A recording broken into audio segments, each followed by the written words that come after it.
This program is sponsored by Dave Stahl. Power on. Power on.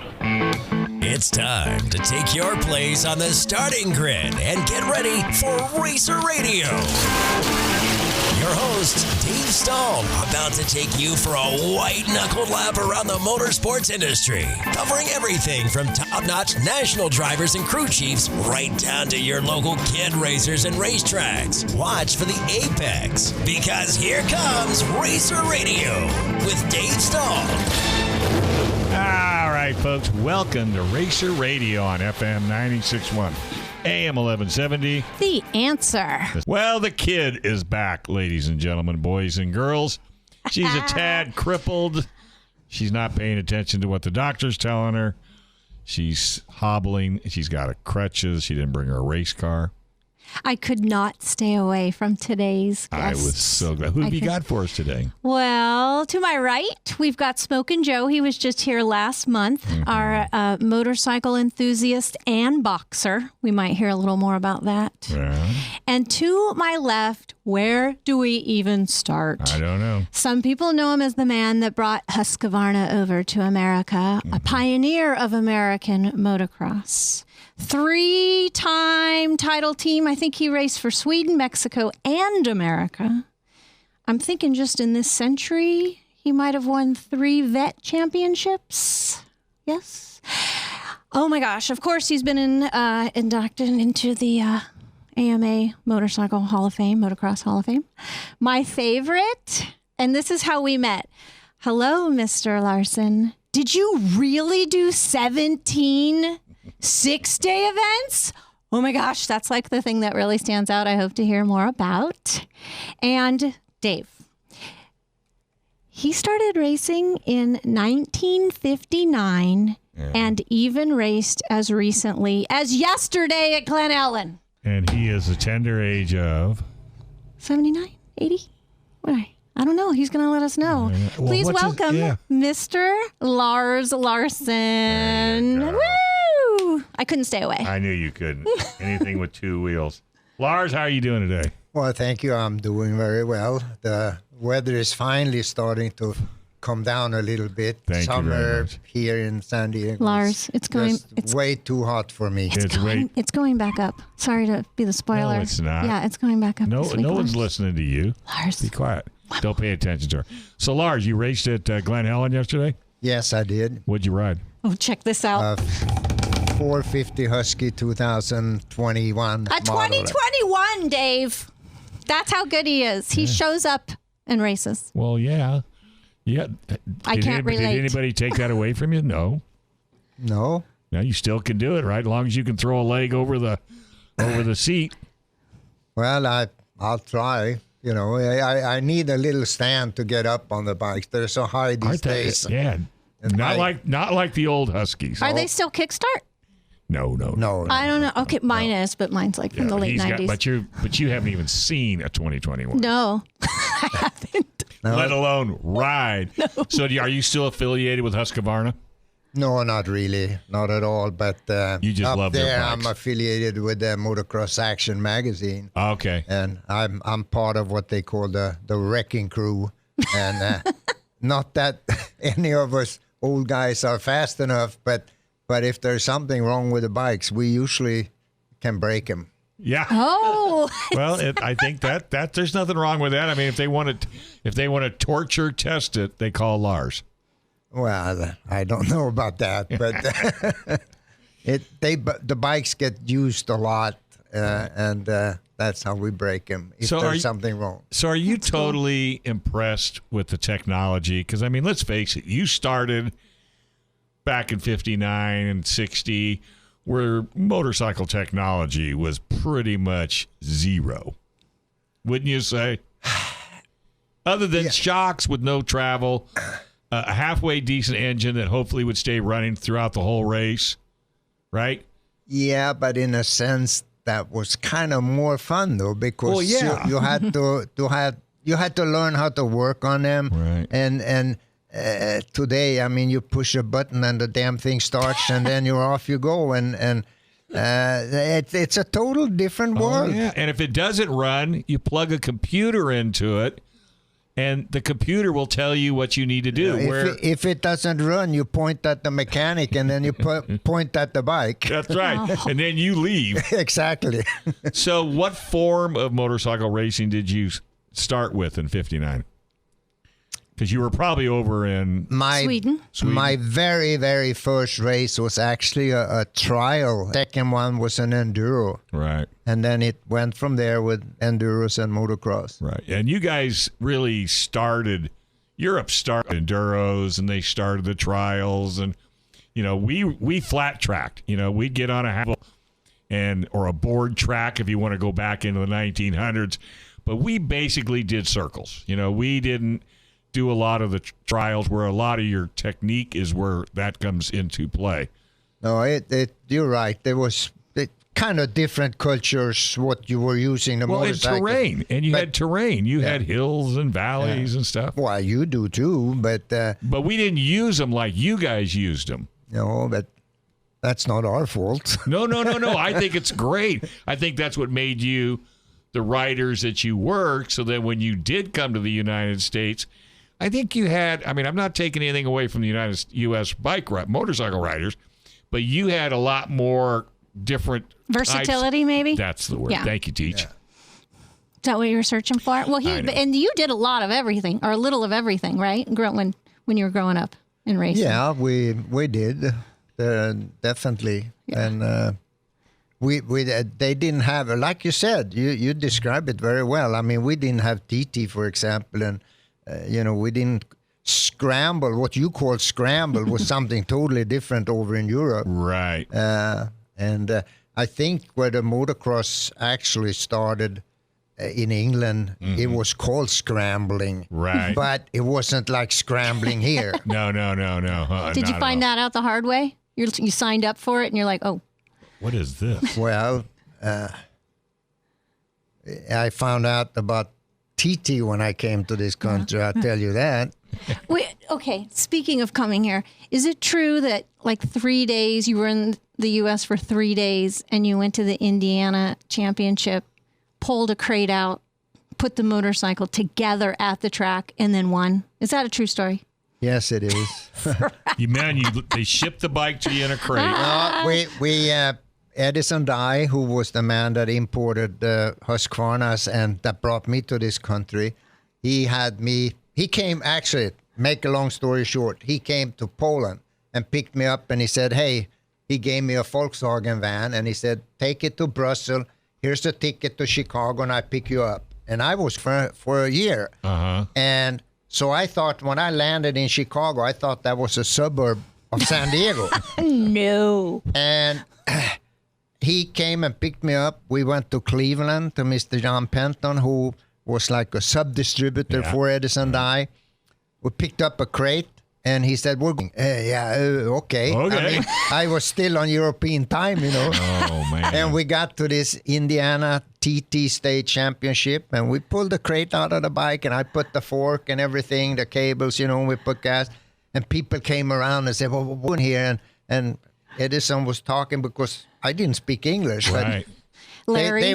they were talking, what are you going to do? You can't race with those kind of tires. And Edison said, no, he just want to demonstrate the bike, and be part of the ride. And but they were amateurs, and I guess I was a professional, and I don't know if the second guy has finished yet. Oh, my God. With that, I gotta take a break. Why? Because we have to. This is FM 96.1, AM 1170. The Answer.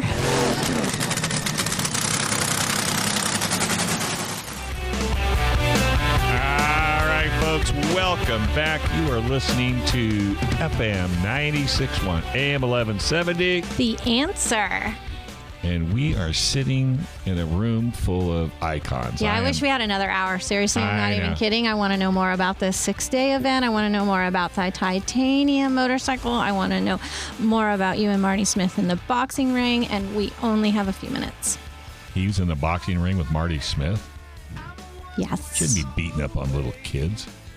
All right. You got 11 minutes to hammer them. Well, do you want to say the race? Smoking? There's going to be a race in Glen Helen on October 24th. Mm-hmm. It'll be a memorial race for Marty Smith. Good. And Tommy Croft will be there. He's training right now for that race. And there's Right be on. a lot of guys that raced with Marty Smith, and they'll all be racing Honda motorcycles. Oh, really? Yeah, it's going to be really cool. It's going to be a full program, but right in the middle of the program, they're going to have the Marty Smith Memorial Race. Wow. Is that on a It's gonna Saturday be or a awesome. Sunday? Yeah, on a Saturday Ooh. at Glen Helen. And at the same time, my boy Lars Larsson will be racing in the REM track up there with the dinosaurs. So you want to go check that out too. But just, REM. What's REM? that's the name of the track. What is it called? What is REM? REM stands for Racing Every Saturday or something like Oh, that. yeah. It's Racing Enterprise Motorcycle. Yeah. Where is it located? It's in Glen Helen. Oh, it is in Glen Yeah. Helen. Okay, so it's not that far a drive for San Diegans. Right. No, because he was just racing there yesterday. So you have to be socially distanced, wear a mask, stand on your head, all that. You have to wear a helmet when you're racing. No, I mean for the. I meant for the fans. And boots. Guys, But, and we have a comedian in the house. I see. Lars Larsson was my hero. First time I saw Lars Larsson, he was racing in Carlsbad. I know. Same And- here. And I was there spectating, and him and Rolf Tiblin were racing Grand Prix, and I thought, wow, this is really cool. I know. I want to try that. So I started racing because of watching I him know. and Rolf Tiblin going for it. Wow. And how many times It did you was see him on pretty ESPN? Oh yeah, I even seen him in San Carlos, up there where he lives. I can't believe we're neighbors. Yeah, we're 4 I- miles apart from each other. Are you really? Yeah, because I- Joe picked me up, and then we went to Lars, and Yeah, Picked him up. yeah, we picked him up and brought him here so he wouldn't get lost, and everything worked out fine. And you guys probably had a radio show in the Yeah. car. Oh, yeah. I finally had to tell the boys, stop making me laugh because I'm on crutches and I'm going to fall over. Who's driving? Hopefully not you. No, when we were just walking up here. Yeah, and Lars told me the last thing that you lose as an older guy, the last thing you lose is hope. and he also told me that blue lives matter. So I agreed with him on that. I totally agree 110,000%. Thank you, sir. So, Lars, you're still racing. What else are you doing? Are you just racing and enjoying life? What do you want me to do? Well, you're replicating Well, no, something. I agree. And you're hoping a lot, right? Okay. Tell them what you're replicating in your garage. Or I am building a replica of my 1971 Husqvarna titanium bike, which is now in Chicago for the big international museum they're building. Oh. And as it left my home, I kind of cried a little bit because it was such a thing Isn't it for coming me. back? joy. No, it's not. It's sold to the museum, and it will stay there after I'm long gone. But I had a lot of pieces in my garage, and I'm building a replica of the bike. Wow. And I took Joe in there and showed it to him, and I saw his cheek I asked, dropped. I said, can that be my present when I'm all healed? Can I come see it? And I said, can I write it? And he said, no. Oh, I like. Hey, we got Mr. Tripes on the line. Hey, Marty, how you doing, buddy? Hey, it's Marty coming from DeForest Ranch. DeForest Ranch. What are you doing up there? Picking peaches? No. Watching some TV, Oh, grilling some stuff, oh, you're at the Hacienda. I see. See. Hey, well, we got Lars Larsson in the house. We got Smoking Joe in the house. We just finished talking to Gene Woods. I mean, this is the who's who, I'm telling you. Oh, I don't know. Yeah, it sounds like it, yes. Well, you just took care of the trifecta. Having you on the line, we're there. We need an hour of this. Borrego Negro, number one, the president of the Borrego Negros. That's Well, amazing. it's hard to get time off because when you're a janitor and your boss is Joe Stedman there at Hartley Meat Company, Yeah? I don't get much time off. And the inspector's coming. You better do a good Yeah, the job. inspector's coming. You better take off. Yeah, you were wearing that USDA hat, Scared the hell out of him, I'll bet you. So I understand you have Lars Larsson there. Yes, sir. The Lars Larsson. The old Swede. Okay. The old Swede. Yeah. You know, I got 2 stories for Lars Larsson, and they're really good. Make him quick. So, okay, I'll do it fast. Jeez. So the 1970-71 era, we're back in Texas at a racetrack, and the old Swede's back there racing, doing his thing, and it's really hot and humid, as you know, in East Texas or anywhere in Texas. So there's a lake there, and Lars decides to get down to his European skivvies, and he jumps in the lake. Is this true, Lars? He's refreshed. He's refreshing himself, and I look at Lars. My dad comes over and says, Lars, there's alligators in there. And Lars, not knowing, but he's seen, I'm sure, you never seen a Swedish old guy get out of the water and was running on top of the water to get out of the lake. With a rolled up sock in his shorts. Jeez. He was moving quite fast. Do you remember this, Lars? Is there any truth to this story? Well, I'm not sure. I can't remember. Stand on the 5th, Lars. Stand on the 5th. Don't admit to nothing. Yeah. Especially when anything Marty tells you. Yeah. Don't admit to nothing. No, I take the 5th on that Take one. the 5th. So what's the second story? The second story is it's actually more of a thank you. Lars Larsson was the first one to kind of invest in me as a sponsorship, and I was wearing Thorsten Hallman boots.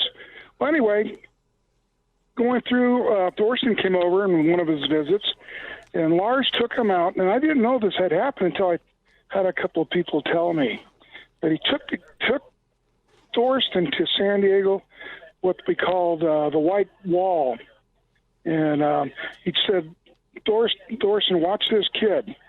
He's riding for us right now, and want to know what you think. And Thorsten saw me, and I'm not sure how the words went from there, but I think that was a lot of influence from Lars, and then everything went forward from there. Wow. Is that true, Lars? Yeah, that's true. I don't take the 5th on that one. Lars said you were one of the most natural riders that he ever saw. Yeah. Wow, thank you, Lars. Yeah. I just wish I could make the Swedish meatballs as good as Lars. Yeah, that's a really science to that one. And you're not giving that up to nobody, right? Hell no. Yeah. This old Swede, they could do a TV show on him. Oh, are you kidding? You're absolutely right. Well, I'm going to try to drag him down to KUSI TV now that I find out that he's living in San Diego County. And I'm going to drag that old Smoking Joe guy down, too. And he can just be he can be Lars's helper. Oh, yeah. I'll carry his lunch Larsson really pail. is, don't you? Say what? You know what Lars Larsson really is, don't you? No, where? He's our one and only Swedish snowbird. Yeah, I know. Yeah, yeah. he did mention it. I mean, fair. hey, that's pretty cool. How would you like to have that ability to go, one part of the country for one summer and one part of the other country for another summer? World, yeah. He's got the best of both worlds, doesn't he? He sure does. And he looks it, too. He looks happy as a clam. Oh, he's so sexy. I can't stand it. All right, buddy. Hey, we're going to let you get back to your barbecue. And always, Hey, thank you, Marty, for calling in. Yeah, you're the best. Love having you. I love you too, Marty. There you go. We all love Marty. Love you guys. And out from DeForest Rancho. All right, have fun and have one for us. Bye. Thank you. Bye-bye. Borrego Negros. Yeah. So now I've got to get back to this replica bike. Now, is it already done and gone, or are you building another one? My real thing, it's gone. But you're building a replica. I'm making a replica. Okay, when you get done with it, how would you like to bring it to KUSI TV and we'll do a segment on it? Oh, I would love to. I would be honored to All have you right. come down. You got a deal. We'll bring Crip with us. I hope to see it even And sooner. we'll bring but Smoking yes. Joe down. Because you have to do all the work. I'll roll it into unload it. Yeah, you got to load it, unload, because then you got to make sure he has it blue M&Ms. Yeah. We're You going know? to be sipping on some coffee. Sipping on, I'll make the coffee. espressos. I'll make the coffee. Hey, when Lars and I go to the races, people help us unload our bikes. That's good. Yeah, that's That wonderful. just happened to you at That the happened to Lock me. It, right? I can't block it. They said, I need drove help? up there and the guys came up to me, can I help you unload your bike? I said, hell yeah. Heck yeah, man. Let me go sit down and take a break. Hey, Lars, I can't thank you enough, and I truly mean it from the bottom of my heart. You are one of my idols following the motocross world and motorcycle world. And Brittany, I can't thank you enough. You're still amazing. grinning. Oh, I'm yeah. still grinning. I'm loving this. This is really And helping now you me get to through go the ride with off-season. them again. All right. Well, we're going to have to hit the dusty trail, but don't go anywhere. Gun Owners Radio's right around the corner on FM 96.1, AM 1170. The answer.